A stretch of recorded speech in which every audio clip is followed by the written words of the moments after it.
Mm,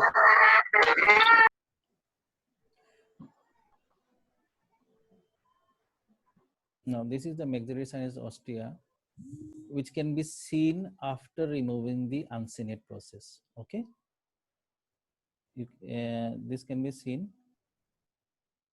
after removing the uncinate process, and you have the accessory ostia is just behind the natural ostia. So there are two ostias in the middle meatus which opens into the maxillary sinus.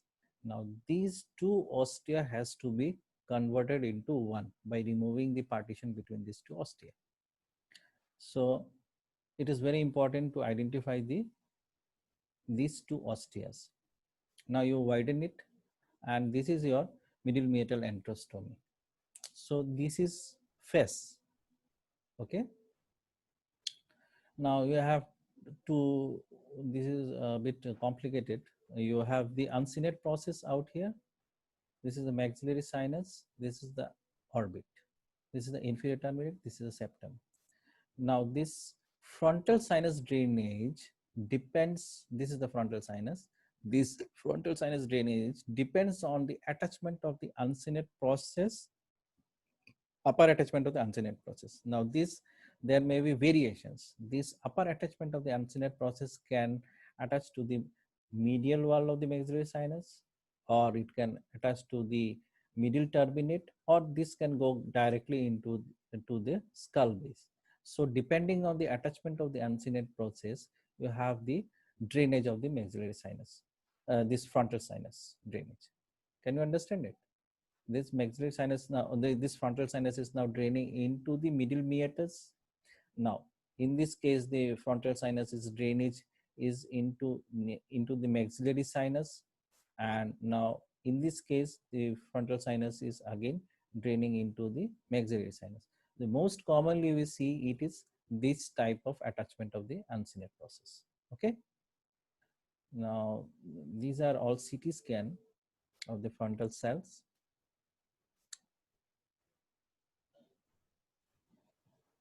Now, this is the view of your frontal sinus after doing the frontal sinusotomy. This may be blocked by your disease by polyp, and you can widen it. Okay.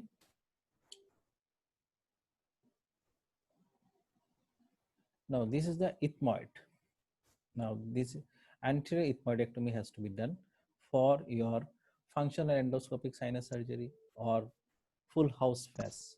So, in both the cases, you have to remove these ethmoidal partitions in your uh, ethmoidal polypectomy. So in these cases, you have to remove these ethmoidal cells from the anterior ethmoid, and then you have to remove the cells from the posterior ethmoid. This is the posterior ethmoid. Okay, this is the posterior ethmoid. And once you have completed the removal of these cells, you can see a very nice picture after in the follow-up of the patient. When the patient comes up for a follow-up after 3 weeks or 4 weeks, you can see a nice picture of the ethmoid. You can see that your sprays are reaching out there. Your the patient is doing nasal irrigation with the saline nasal solution.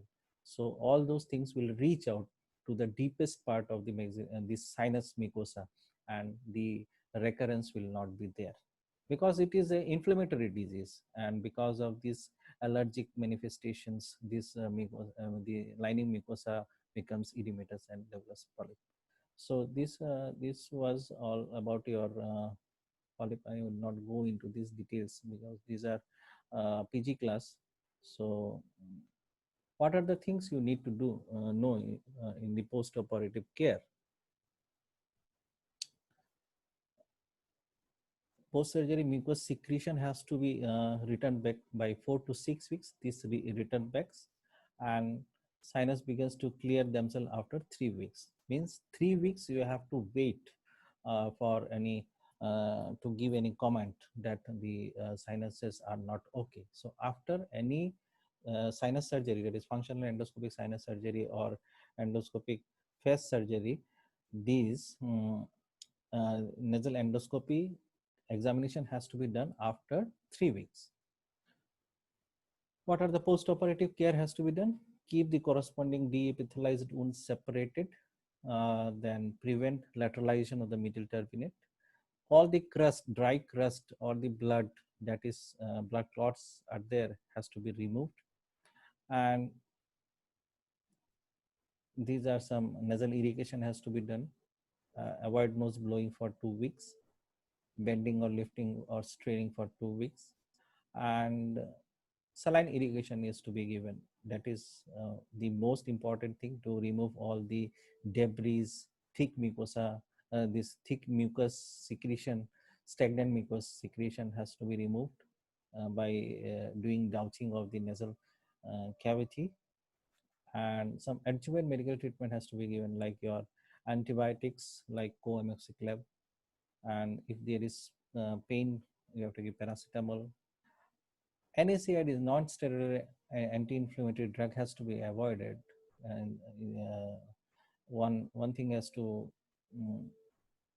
to prevent the bleeding, and anti-inflammatory enzymes can be given like trypsin. Oral corticosteroid I already mentioned has to be given for a short period of time. Antihistaminics can be given. Decongestant, this is the most important thing, xylometazoline. This xylometazoline has to be given for a limited period of time, like 7 to 10 days. Otherwise, what will happen, you know, that there will be adverse effect of these decongestants. There will be rhinitis medicamentosa. Steroid nasal spray has to be given for mucosal regeneration on long-term basis. The patient has to continue this steroid nasal spray for lifetime.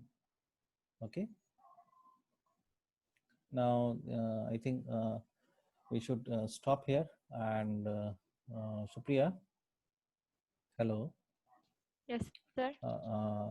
This was all about your nasal polyp chapter, and next class will be taken by your Abhinandan. Okay. Thank you. Okay, sir.